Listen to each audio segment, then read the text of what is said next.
Good morning. Have a nice day. God bless you all. नमस्कार, सलाम, सत श्री अकाल। कल की खबर है कि हिंदुस्तान में चाइना से 220 टन मेडिकल इक्विपमेंट आ रहे हैं। इनका प्रयोग किया जाएगा इस महामारी को रोकने के लिए जो कि आजकल पूरे दुनिया में फैली हुई है, कोरोना वायरस। इससे पहले भी चाइना से कोरोना टेस्टिंग किट मंगवाए गए थे जो सस्पेक्टेड हैं, जिनके ऊपर रोक भी गवर्नमेंट ने लगा दी कि इनके रिजल्ट सही नहीं आ रहे।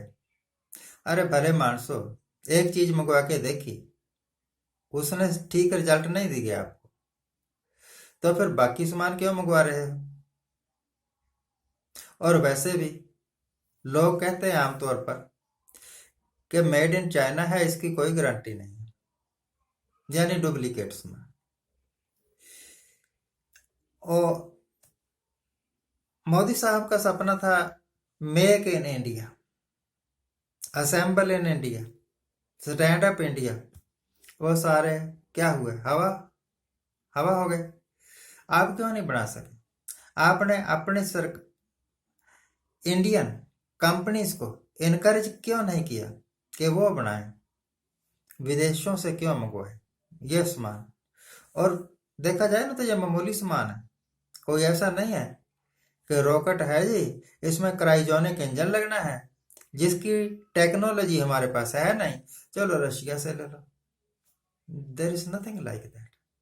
अगर इंडियन कंपनीज को इनकरेज किया जाता तो वो इस काबिल हैं कि सारी चीजें बना सकते हैं, पर नहीं करना, नहीं करना। पता नहीं सरकार का क्या बेनिफिट है इसमें। बेनिफिट कुछ भी हो, एक बात आप समझिए कि आज के दिन आप जितने पदार्थ यूज कर रहे हैं इंडिया में, उनमें से 70% चीजें मेड इन चाइना है। रेडीमेड गारमेंट्स ज्यादा करके चाइना से आते हैं। फोन 90% फोन्स चाइना से आते हैं, कुछ कोरिया से आते हैं। इसके साथ साथ इलेक्ट्रॉनिक का सामान, आप जो दिवाली मनाते हैं उसमें सजावट का सारा साजो सामान और पटाखे मेड इन चाइना है। हिंदुस्तान में कंपनियां हैं, ये तमिलनाडु की तरफ बहुत अच्छे पटाखे बनाते हैं, फुलझड़ियां बनाते हैं, उनको इनकरेज ही नहीं किया किसी ने। चाइना से आ रहा है ये भी। इसके अलावा जो ऑनलाइन ट्रेड करने वाली कंपनियां हैं ना, जितने जैसे अलीबाबा है, अमेजॉन है, स्नैपडील है, बहुत है कंपनी। और यूसी ब्राउजर जैसी कंपनियां, ये सब चाइना की। हमें पता ही नहीं कि हमारा डाटा ये लोग चोरी छुपे ले जा रहे हैं। जिसने भी यूसी ब्राउजर को इंस्टॉल कर लिया, उसका डाटा चाइना में पहुंच गया। सरकार सोई हुई, गहरी नींद, कुंभकर्ण की नींद। भाई, आपने अमेजॉन, अलीबाबा, स्नैपडील इस जैसी फॉरेन कंपनीज को इनकरेज क्यों किया? क्यों किया इनकरेज? अपनी कंपनियां क्या बुरी थी?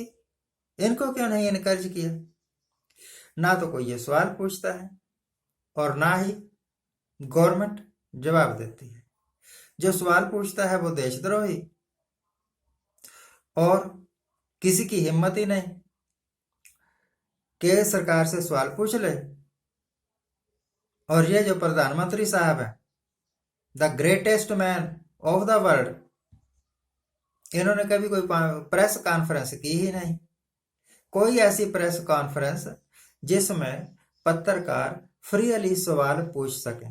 पहले होता था, इंदिरा गांधी के टाइम में, राजीव गांधी के टाइम में, नरसिम्हा राव के टाइम में, अटल बिहारी वाजपेयी, मनमोहन सिंह फ्रीली इंटरव्यू देते थे, अपनी पॉलिसीज बताते थे, पत्रकारों के सवालों के जवाब देते थे। अब कुछ नहीं है।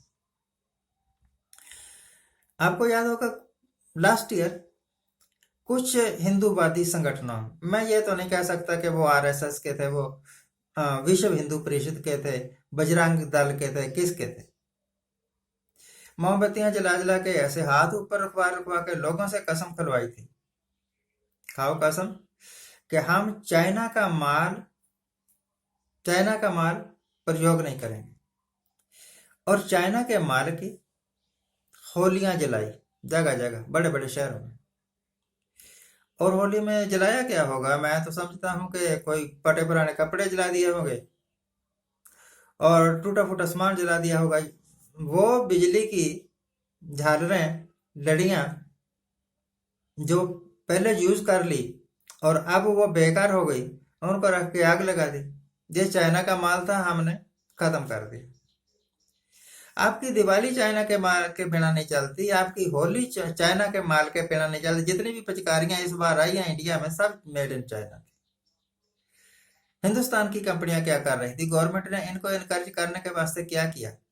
ये बेसिक सवाल है, कोई नहीं पूछता। जो कहते हैं ना हम मोदी के अंत भक्त हैं, अपने अंदर झांक कर देखो कि मोदी साहब ने मुल्क के वास्ते अपनी देशभक्ति यहां क्यों नहीं दिखाई कि भाई हम तो हिंदुस्तान की कंपनियों को ही तरजीह देंगे, उन्हीं को ही इनकरेज करेंगे, कोई भी चाइना की कंपनी को इनकरेज नहीं करेंगे। परंतु million and million crore of rupees China is gaining from India. लाखों करोड़ों रुपए कमाता है चाइना, हमारी इंडियन कंपनियां क्यों नहीं कमाती? इस सवाल का कोई जवाब नहीं, ना कोई सवाल पूछता है ना कोई जवाब देता है। सवाल पूछने वाले जिनकी ड्यूटी है सवाल पूछना, वो करते क्या है? हिंदू मुसलमान करते हैं, राम मंदिर का शोर मचाते हैं। कोरोना को मुसलमानों ने फैला दिया, जामा मस्जिद से कोरोना फैल गया, ये करते। अरे कोरोना को कोई एक आदमी थोड़ा फैला सकता है। और किसका दिल करता है मर जाए? मुसलमानों का दिल करेगा कि वो मर जाए? नहीं। पर वो आपके साथ कोऑपरेट क्यों नहीं कर रहे? उनको डर है कि आप कोरोना के पर्दे में उनके साथ पता नहीं क्या ज्यादती कर रहे हैं। विश्वास, किसी भी कौम का विश्वास प्राप्त करने के वास्ते टाइम लगता है, और आपने गवर्नमेंट ने कोशिश ही कोई नहीं की। इस वक्त मुल्क में एक आदमी की सरकार है, मोदी साहब, और 68 मिनिस्टर्स जो हैं वो सब नशे की गोलियां खा के सो रहे हैं। फाइनेंस के बारे में बोलना हो तो प्रधानमंत्री मोदी, होम मिनिस्ट्री के बारे में बोलना हो तो प्रधानमंत्री मोदी, फॉरेन पॉलिसी के बारे में बोलना हो तो प्रधानमंत्री मोदी। यानी दुनिया का कोई भी सेक्टर हो, ABCD, मोदी ही बोलेगा। क्यों भाई? बाकियों के मुंह पर लगाम लगी हुई है। जैसे जैसे वक्त गुजरता जा रहा है वैसे वैसे कोरोना के मरीजों की तादाद बढ़ती जा रही है, मरने वालों की तादाद भी बढ़ती जा रही है। सरकार जितने मर्जी दावे करते रहे, जितने मर्जी कर्फ्यू लगाती रहे, जितने मर्जी लॉकडाउन करती रहे, पब्लिक को दुखी करती रहे, कोरोना मर्ज अब संभलने वाली नहीं है, कंट्रोल में आने वाली नहीं है। ये अपना रंग दिखा के ही हटेगी। तो कोरोना से बचने के वास्ते तो आप ही कुछ कर सकते हैं। साफ सफाई रखिए, कोशिश करिए कि बाहर ना निकलें, कोशिश करिए कि कोरोना के मरीज के टच में ना आए। ये सरकार दूरदृष्टि नहीं है इनके पास, कोई प्लान नहीं है इनके पास कि मुल्क को कैसे रिवाइव कर। शॉर्ट टर्म गेन्स के वास्ते देश के इंटरेस्ट्स की कुर्बानी दिए जा रहे हैं लगातार, और अब नजर है कि किस तरीके से रिजर्व बैंक को डुबो दें। आज के लिए इतना है। आज जिनका जन्मदिन है उनको हैप्पी बर्थडे। आज जिनकी मैरिज एनिवर्सरी है उनको बहुत बहुत शुभकामनाएं।